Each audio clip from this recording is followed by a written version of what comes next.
শান্তি। 6-3-2025 প্রাতঃ মুরলি ওম শান্তি। বাপ-দাদা মধুবন। বাবা বলেছে, মিঠে বাচ্চে, যেরকম তোমরা আত্মারা এই শরীর রূপী সিংহাসন পেয়েছ, সেরকম বাবাও এই দাদার সিংহাসনে বিরাজমান। মানে শিব বাবাও এই ব্রহ্মা বাবার সিংহাসনে, মানে শরীর রূপী সিংহাসনে বিরাজমান। শিব বাবার নিজের কোনো সিংহাসন নেই, মানে শিব বাবার নিজের কোনো শরীর নেই। প্রশ্ন, যে বাচ্চাদের ঈশ্বরীয় সন্তানের স্মৃতি থাকে তার নিশানি কি হবে? যে বাচ্চাদের সদা স্মৃতি থাকে যে আমি ঈশ্বরীয় সন্তান, তার লক্ষণ কি হবে? উত্তর, তার সত্যিকারের ভালোবাসা এক বাবার সাথেই হবে। ঈশ্বরীয় সন্তান কখনো লড়াই ঝগড়া করবে না, তার কুদৃষ্টি কখনোই হতে পারে না। যখন ব্রহ্মা কুমার কুমারী অর্থাৎ ভাই বোন হয়, তখন গন্দি দৃষ্টি মানে খারাপ দৃষ্টি, কুদৃষ্টি যেতেই পারে না। তাহলে যে নিজেকে ঈশ্বরীয় সন্তান মনে করবে, তার সদা এক বাবার সাথে লাভ থাকবে। সে কখনো লড়াই ঝগড়া করবে না, তার কখনো কুদৃষ্টি যাবে না। যখন ব্রহ্মা কুমার কুমারী অর্থাৎ ভাই বোন হয়ে যায়, তো গন্দি দৃষ্টি যায় না। গীত ছোড় ভিদে আকাশ সিংহাসন। ওম শান্তি। এখন বাচ্চারা জানে বাবা আকাশ সিংহাসন ছেড়ে এখন দাদার তনকে নিজের সিংহাসন বানিয়েছে। শিব বাবা সে আকাশ সিংহাসন মানে এখানে ব্রহ্মতত্ত্ব পরম ধাম ছেড়ে এখন কাকে নিজের সিংহাসন বানালো? ব্রহ্মা বাবাকে, ব্রহ্মা বাবার তনকে। তো সেই পরম ধাম ছেড়ে এখানে এসে বসেছে। এই আকাশ তত্ত্ব হলো জীব আত্মাদের সিংহাসন, মানে স্থূল বতনটা কি আকাশ তত্ত্ব। এটা কাদের সিংহাসন? জীব আত্মাদের। আত্মাদের সিংহাসন কোনটা? ওই মহাতত্ত্ব মানে ব্রহ্মতত্ত্ব, যেখানে তোমরা আত্মারা শরীর ছাড়া থাকো। আমরা আত্মারা যেখানে বিনা শরীরে থাকি, সেইখান থেকে সেইখানেই আমরা শিব বাবাও থাকে। সেখান থেকে বাবা এসেছে। যেরকম আকাশে তারা দাঁড়িয়ে থাকে না, তারাগুলো থাকে আকাশে, সেরকম তোমরা আত্মারাও খুব ছোট ছোট সেই পরম ধামে থাকো। আত্মাকে দিব্য দৃষ্টি ছাড়া দেখাই যায় না। তোমরা বাচ্চারা এখন এই জ্ঞান পেয়েছ। যেরকম তারা কত ছোট না, সেরকম আত্মাও বিন্দির মতো। এখন বাবা সিংহাসন তো ছেড়ে দিয়েছে, মানে পরমধামের সিংহাসন। বাবা বলে তোমরা আত্মারাও তো সিংহাসন ছেড়ে এখানে এই শরীরকেই নিজের সিংহাসন বানিয়েছ। তাই আমারও তো নিশ্চয়ই শরীর চাই না, আমাকে ডাকেই পুরানো দুনিয়াতে। তো গীতও আছে, দূর দেশ কা রহনে ওয়ালা আয়া দেশ পর আয়ে। দূর দেশে যে থাকে সেই পরের দেশে এসেছে। বাবা এখন এই রাবণ রাজ্যে এসেছে। তোমরা আত্মারা যেখানে থাকো সেটা হলো তোমাদের আত্মাদের আর বাবার দেশ। আবার তোমরা স্বর্গে যাও, যেটা বাবা স্থাপনা করে। বাবা নিজে কিন্তু সেই স্বর্গে আসে না, নিজে তো বাবা বাণী থেকে উপরে বানপ্রস্থে গিয়ে থাকে। স্বর্গে বাবার দরকার নেই, সে তো দুঃখ সুখ থেকে নিয়ারা, তাই সেখানে সুখেরও দরকার নেই। সত্যযুগের সুখ, বাবা সুখ দুঃখ এগুলো সব থেকে উপরা। তোমরা তো সুখে আসো, তাই দুঃখেও আবার আসো। এখন তোমরা জানো আমরা ব্রহ্মা কুমার কুমারী ভাই বোন, একে অপরের প্রতি কুদৃষ্টির খেয়ালও আসা উচিত না। এখানে তো তোমরা বাবার সামনে বসে আছো, তোমরা হলে আপোষে ভাই বোন। পবিত্র থাকার যুক্তি দেখো কত সুন্দর। এই কথা কোনো শাস্ত্রে নেই। সবার বাবা একজন না, তাহলে সবাই কি হয়ে গেল? বাচ্চা হয়ে গেল না? বাচ্চাদের আপোষে লড়াই ঝগড়া করা উচিত না। এই সময় তোমরা জানো আমরা হলাম ঈশ্বরীয় সন্তান। প্রথমে আসুরি সন্তান ছিলাম, এখন আবার সঙ্গমে ঈশ্বরীয় সন্তান হয়েছি। আবার সত্যযুগে দৈবী সন্তান হব। এই চক্র তো তোমরা বাচ্চারা জেনে গেছো। তোমরা ব্রহ্মা কুমার কুমারী, তাহলে তোমাদের কখনো কুদৃষ্টি যাবে না। সত্যযুগে কুদৃষ্টি হয় না। কুদৃষ্টি রাবণ রাজ্যেই হয়। কখন হয়? রাবণ রাজ্যে। কারণ আমরা দেহ দেখি। তোমাদের বাচ্চাদের ছাড়া এক বাবাকে আর কেউ ইয়াদ করে না। তাই বাবা বলছে তোমাদের বাচ্চাদেরও এক বাবা ছাড়া আর কারো ইয়াদ করা উচিত না। সব থেকে বেশি এক বাবার সাথেই যেন ভালোবাসা হয়। মেরা তো এক শিব বাবা দুসরা না কই। বাবা বলে বাচ্চা এখন তোমাদের শিবালয়ে যেতে হবে, মানে সত্যযুগে। শিবালয় মানে পরমধামও হয়, আবার সত্যযুগ। শিব বাবা স্বর্গে স্থাপনা করছে। আধা কল্প রাবণ রাজ্য চলে, যার দ্বারা দুর্গতি হয়। রাবণ কি, তাকে কেন জ্বালায়, এটা কেউ জানে না। শিব বাবা কেউ জানে না। যেরকম দেবীদের সাজিয়ে পুজো করে আবার ডুবিয়ে দেয় না, তো শিব বাবারও মাটির লিঙ্গ বানিয়ে পূজা আদি করে আবার সে মাটিতেই মিশিয়ে দেয়। সেরকম রাবণকেও বানিয়ে আবার জ্বালিয়ে দেয়। কিন্তু মানুষ কিছুই বোঝে না এগুলো। বলেও এখন রাবণ রাজ্য, রাম রাজ্য স্থাপনা হচ্ছে। গান্ধীও রামরাজ্য চাইতো। তার মানে কি? এখন রাবণ রাজ্য, তাই রামরাজ্য চাইছে।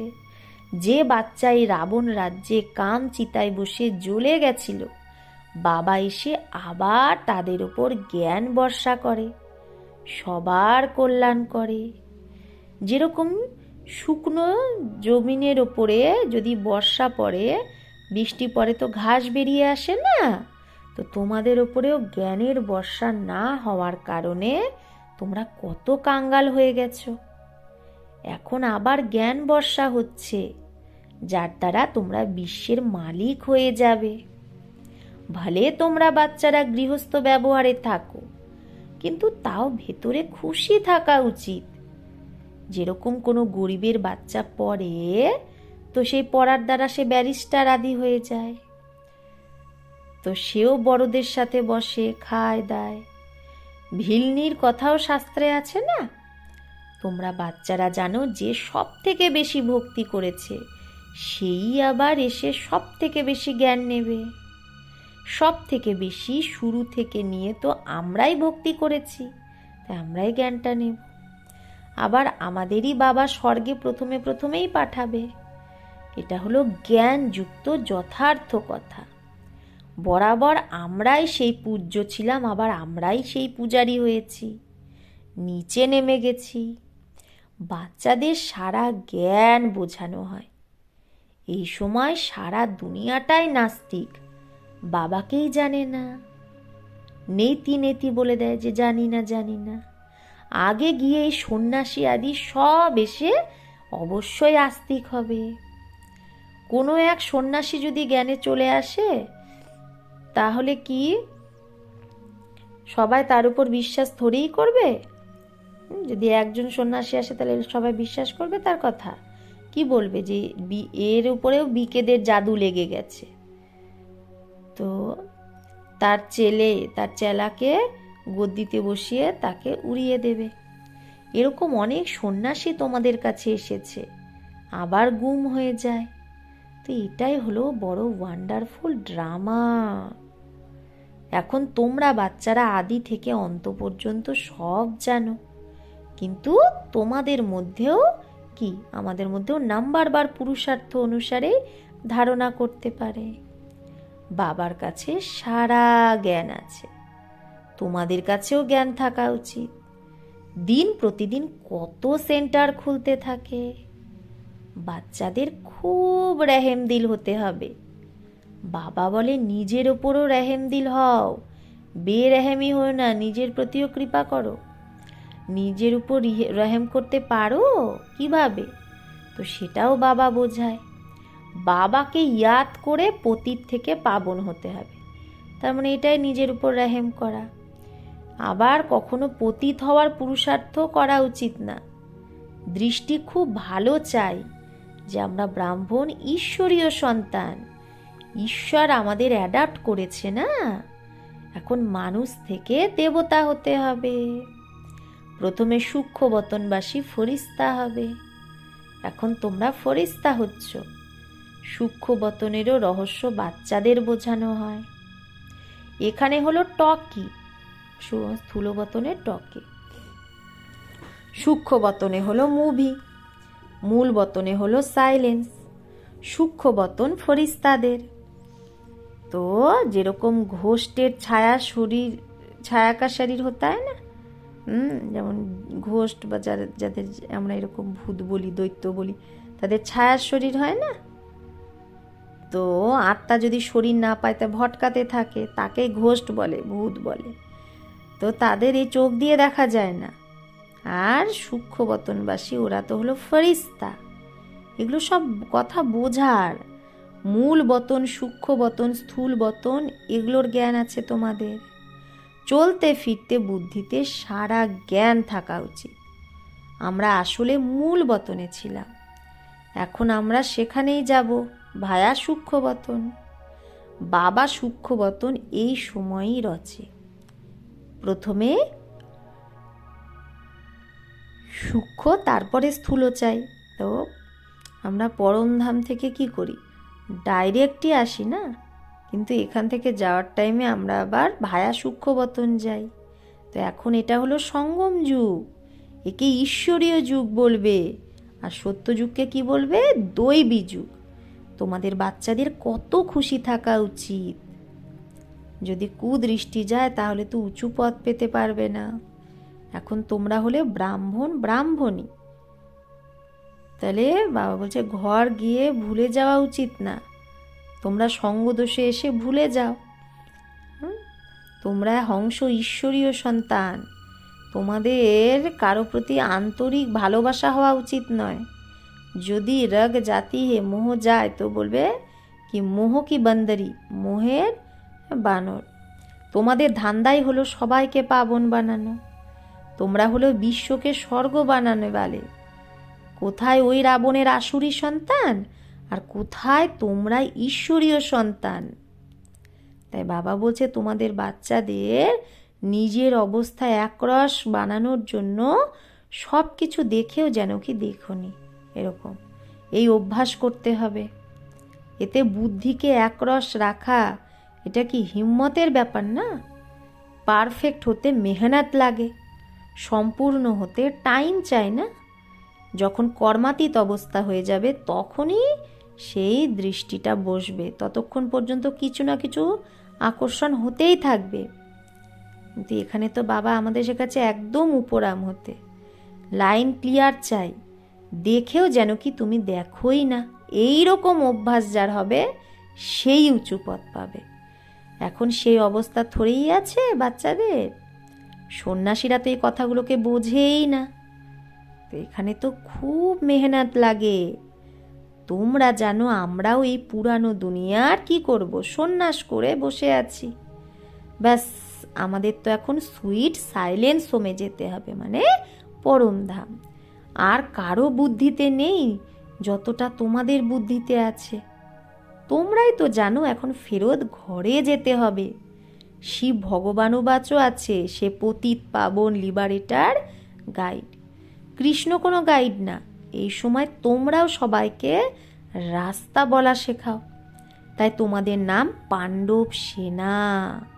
পাণ্ডব রাখা হয় না আমাদের, তোমরা হলে পাণ্ডবদের সেনা। এখন তোমরা দেহি অভিমানী হয়েছ। তোমরা এখন জানো এখন ফেরত ঘরে যেতে হবে। এটা হলো পুরানো শরীর, যেটা ছাড়তে হবে। সাপের উদাহরণ, ভ্রমরীর মানে মৌমাছির উদাহরণ, এগুলো সব তোমাদেরই এই সময়েরই। তোমরা এখন প্র্যাকটিক্যালে হয়েছ। মানুষ তো এই ধান্দা করতেই পারবে না। তোমরা জানো যে এটা হলো কবরিস্তান, এখন আবার পরিস্তান হবে। তোমাদের জন্য সব দিনই লাকি। তা বাবা আমাদের কি বলে, আমাদের জন্য সব দিনই লাকি, ভাগ্যশালী। তোমরা বাচ্চারা সদৈব লাকি। গুরুবারের দিন বাচ্চাদের স্কুলে বসায়, এই রসম চলে আসে। তো তোমাদের এখন বৃক্ষপতি পড়াচ্ছে না, এই বৃহস্পতির দশা তোমাদের জন্ম জন্মান্তর চলবে। ভগবান পড়াচ্ছে, তাহলে আমাদের বৃহস্পতির দশা, এটা জন্ম জন্মান্তর চলবে। তো এটাই আমাদের কি বেহদের দশা। ভক্তিমার্গে হদের দশা চলে, এখন বেহদের দশা। তো পুরো রীতি মেহনত করা চাই। লক্ষ্মীনারায়ণ তো কেউ একজন না, না তো তাদের তো ডিনাইস্টি হবে না, তো নিশ্চয় অনেক রাজ্য করেছে তারা। লক্ষ্মীনারায়ণের সূর্যবংশী ডিনাইস্টির রাজ্য চলছে, এই কথাও তোমাদের বুদ্ধিতে আছে। তোমরা বাচ্চারা এটাও সাক্ষাৎকার করেছো যে কিভাবে বাবা রাজ তিলক দেয়, সূর্যবংশী আবার চন্দ্রবংশীকে কিভাবে রাজ্য দেয়। তো মা বাবা বাচ্চার পা ধুইয়ে রাজ তিলক দিয়ে দেয়, রাজ্য ভাগ্য দেয়। এই সাক্ষাৎকার আদি সব ড্রামায় সেট আছে। তো এতে তোমাদের বাচ্চাদের কনফিউজড হওয়ার দরকার নেই। তোমরা বাবাকে ইয়াদ করো, সদর্শন চক্রধারী হও, আর অন্যকেও সদর্শন চক্রধারী বানাও। তোমরা হলে ব্রহ্মা মুখ বংশাবলী, সদর্শন চক্রধারী সত্যিকারের ব্রাহ্মণ। তো শাস্ত্রে সদর্শন চক্রে কত হিংসা দেখিয়ে দিয়েছে। এখন বাবা তোমাদের বাচ্চাদের সত্যিকারের গীতা শোনাচ্ছে, এটা তো কণ্ঠ করে নেওয়া উচিত। কত সহজ না বাবা। তাই বাবা বলছে তোমাদের সারা কানেকশন হলোই গীতার সাথে। গীতাতে জ্ঞানও আছে, তো যোগও আছে। তাই তোমাদেরও একটা বই কিনে রাখা উচিত। যোগের বই আলাদা কেন বানাচ্ছ? কিন্তু আজকাল যোগের অনেক নামাচার, তাই নাম রাখে তাকে মানুষ এসে বোঝে। আখরিনে নেশাও সেই বুঝবে যার যোগ এক বাবার সাথে লেগে আছে। তারপরে বাবা আরো একটা বলেছে কি, যে তাকে মানুষ থেকে দেবতা হওয়ার জন্য ঈশ্বর যে আমাদের অ্যাডাপ্ট করেছে, তাই বাবা বলছে আমি তোমাকে অ্যাডাপ্ট করলাম, মানুষ থেকে দেবতা হবে। তাই কখনো পতিত হওয়ার খেয়ালও যেন মনের মধ্যে না আসে। 2, সম্পূর্ণ কর্মাতীত অবস্থাকে প্রাপ্ত করার জন্য সদা উপরাম থাকার অভ্যাস করতে হবে। এই দুনিয়ায় সবকিছু দেখেও দেখা যাবে না, তো তাহলে কি হবে? যদি আমরা সবকিছুকে ইগনোর করি, তাহলে সবকিছু দেখেও না দেখি, তো এই অবস্থার দ্বারাই অবস্থা একরস হয়ে যাবে এই অভ্যাস দ্বারা। বরদান, প্রত্যেক কদমে পদ্মের কামাই যে জমা করে, সেই সর্ব খাজানায় সম্পন্ন বা তৃপ্ত আত্মা ভব। প্রত্যেক কদমে পদম। যে বাচ্চা বাবার ইয়াদে থেকে প্রত্যেক কদম ওঠায়, সে কদমে কদমে পদ্মের কামাই জমা করে। এই সঙ্গমেই পদ্মের কামাইয়ের খান পেয়ে যায় সে। সঙ্গম যুগ হলো জমা করার যুগ। এখন যত জমা করতে চাও তত করে নাও। এক কদম অর্থাৎ 1 সেকেন্ডও যেন জমা করা ছাড়া না থাকো, অর্থাৎ ব্যর্থ না হয়। সদা যেন ভান্ডারা ভরপুর থাকে, অপ্রাপ্ত যেন কোনো বস্তু না থাকে, এইরকম সংস্কার যেন হয়। যখনই এখন এইরকম তৃপ্ত বা সম্পন্ন আত্মা হবে, যখন এইরকম সম্পন্ন আত্মা হয়ে যাব, তবেই ভবিষ্যতে অখুট খাজানার মালিক হবে। স্লোগান, যে কোনো কথায় আপসেট হওয়ার বদলে নলেজফুলের সিটে সেট থাকো। যে কোনো কথায় আপসেট হওয়ার বদলে কি থাকো? নলেজফুলের সিটে সেট থাকো। তো মাতেশ্বরীজির অনমোল মহাবাক্য, আধা কল্প ব্রহ্মার দিন আর আধা কল্প ভক্তিমার্গ ব্রহ্মার রাত। আধা কল্প হলো ব্রহ্মার দিন, আধা কল্প হলো ব্রহ্মার রাত। তো এখন রাত পুরো হচ্ছে, সাবেরা ভোরবেলা আসবে। এখন পরমাত্মা এসে অন্ধকারের অন্ত করে আলোর আদি করে, সজরে কি আদি করতা হে। তো জ্ঞান থেকেই হলো আসল রোশনি, ভক্তির দ্বারা হয় অন্ধকার। গীতেও বলে এই পাপের দুনিয়া থেকে দূরে কোথাও নিয়ে চলো, যেখানে চিত্ত চ্যান, মন যেখানে চায় সেইখানে যেতে পারবো। এটা হলো বেচैन দুনিয়া, যেখানে কোনো চ্যান নেই, স্বস্তি নেই। মুক্তিতে না আছে চ্যান, না আছে বেচैन। সত্যযুগ ত্রেতায় হলো চ্যানের দুনিয়া, মানে শান্তি, যে সুখধামকে সবাই ইয়াদ করে। তো এখন তোমরা চ্যানের দুনিয়ায় চলছো, সেখানে কোনো অপবিত্র আত্মা যেতে পারবে না। তো তারা লাস্টে ধর্মরাজের ডান্ডা খেয়ে কর্মবন্ধন থেকে মুক্ত হয়ে তবেই শুদ্ধ সংস্কার নিয়ে যাবে। কারণ সত্যযুগে না অশুদ্ধ সংস্কার হয়, না পাপ হয়। যখন আত্মা নিজের আসল বাবাকেই ভুলে যায়, তো এই ভুল ভুলাইয়ার অনাদি খেলা, হার জিতের বানানো এই খেলা আছে। তাই নিজের এই সর্বশক্তিমান পরমাত্মা দ্বারা শক্তি নিয়ে বিকারের ওপর বিজয় প্রাপ্ত করে 21 জন্মের জন্য রাজ্য ভাগ্য নিচ্ছি। তাহলে আচ্ছা, ওম শান্তি। বাবাও তো আমাদেরকে কি ড্রামা অনুসারে কি করে দিচ্ছে। তাই বাবা আমাদের বলছে যে আধা কল্প হলো জ্ঞান ব্রহ্মার দিন, আর আধা কল্প ভক্তিমার। তাই বাবা বলছে যে যেখানে মুক্তিতে না চ্যান আছে, না বেচैन আছে। আর এখানে তো আমরা বললেই বাবা হাজির হয়ে যায়। অব্যক্ত ইশারা সত্যতা, সভ্যতারূপী কালচারকে ধারণ করো। তোমার বলে স্নেহও আছে, মধুরতাও আছে, আর মহানতাও আছে, সত্যতাও আছে, কিন্তু স্বরূপের নম্রতাও যেন হয়। নির্ভয় হয়ে অথরিটির দ্বারা বলো, কিন্তু তোমার বলটা যেন মর্যাদার মধ্যে থাকে। দুটো কথার ব্যালেন্স যেন থাকে।